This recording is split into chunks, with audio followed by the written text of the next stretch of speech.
অফিসে বের হবার সময় মা আমায় ডেকে বলল, তোর বউয়ের তো 7 মাস চলছে, তা বৌমাকে কবে বাপের বাড়ি দিয়ে আসবি? আমি কিছুটা অবাক হয়ে মাকে বললাম, ঠিক বুঝলাম না মা, এই অবস্থায় শ্রাবণীকে অর্থাৎ আমার বউকে বাপের বাড়িতে রেখে আসবো কেন? মা তখন বলল, দেখ, আমাদের বংশের একটা নিয়ম হলো বাড়ির বউয়ের প্রথম সন্তান বাপের বাড়িতে হয়। প্রথমবার বাচ্চার মা হবে, বলা তো যায় না কখন কি হয়। কিছু একটা হলে দেখা যাবে তোর শ্বশুরবাড়ির লোকজন আমাদের দায়ী করবে। আমি মাকে বললাম, মা, তুমি তো জানোই আমার শ্বশুরবাড়ি গ্রামে, তাছাড়া ওদের বাড়ি থেকে হাসপাতাল ক্লিনিক অনেক দূরে। ভগবান না করুক দেখা গেল শ্রাবণীর কোনো সমস্যা হলে ওরা সময় মতো হাসপাতালে নিয়ে যেতে পারবে না। তার চেয়ে শ্রাবণী এখানেই থাকুক। আমার কথা শুনে মা বিরক্ত হয়ে বলল, জানিস বাচ্চা হলে কত টাকা খরচ হয়? আজকাল মেয়েরা তো রাজার মেয়ে হয়ে গেছে, একটু ব্যথা সহ্য করতে পারে না, তাই ব্যথা ওঠার আগেই পেট কেটে বাচ্চা বের করে ফেলে। তাছাড়া এসব সিজার করতে অনেক টাকা পয়সা লাগে। তাই আমার কথা মতো বৌমাকে ওর বাপের বাড়ি দিয়ে আয়। ওদের মেয়ে, ওরা এসব ঝামেলা দেখুক। আমি মুচকি হেসে মাকে বললাম, শ্রাবণী ওদের বাড়ির মেয়ে হলেও সে এখন আমার স্ত্রী, আমার অনাগত সন্তানের মা। তাই ওদের থেকে আমার দায়িত্ব আর কর্তব্যটা অনেক বেশি। মা, আমার অফিসে দেরি হয়ে যাচ্ছে, আমি গেলাম। আর কয়েকটা টাকা পয়সার জন্য আমি আমার স্ত্রী আর সন্তানকে ঝুঁকির মধ্যে ফেলবো না।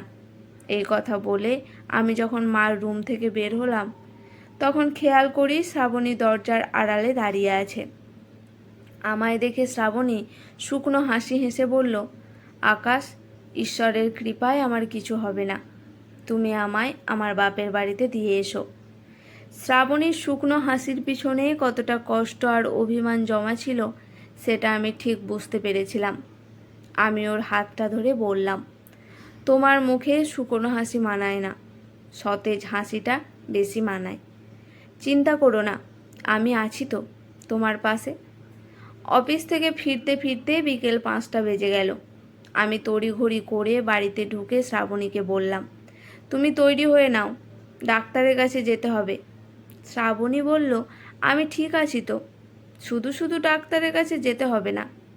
শ্রাবণীর কথা শুনে আমি কিছুটা রেগে গিয়ে বললাম, তোমায় এত বুঝতে হবে না, ডাক্তার বলেছিল 15 দিন পর পর একবার চেক আপ করাতে, আর আজ 17 দিন চলছে।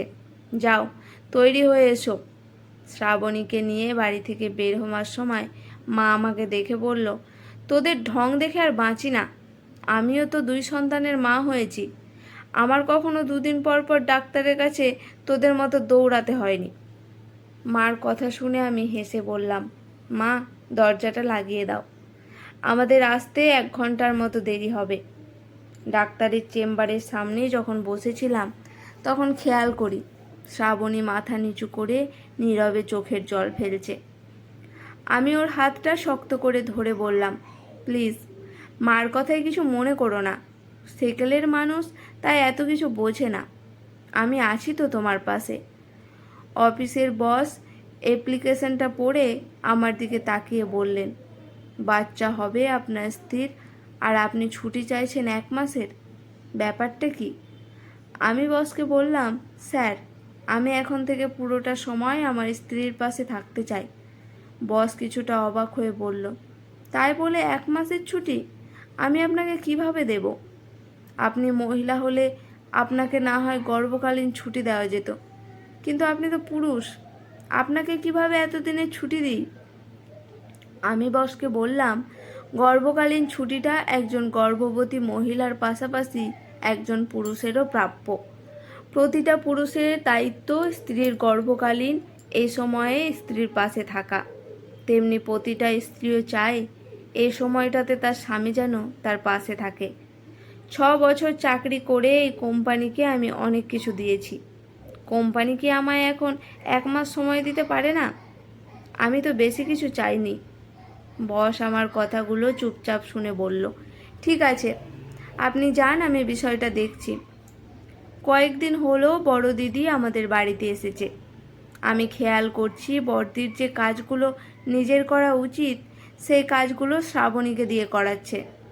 সেদিন খেয়াল করি বড়দি এক মনে টিভিতে সিরিয়াল দেখছে আর শ্রাবণীকে বলছে, আমার বাচ্চার দুধটা একটু গরম করে দাও।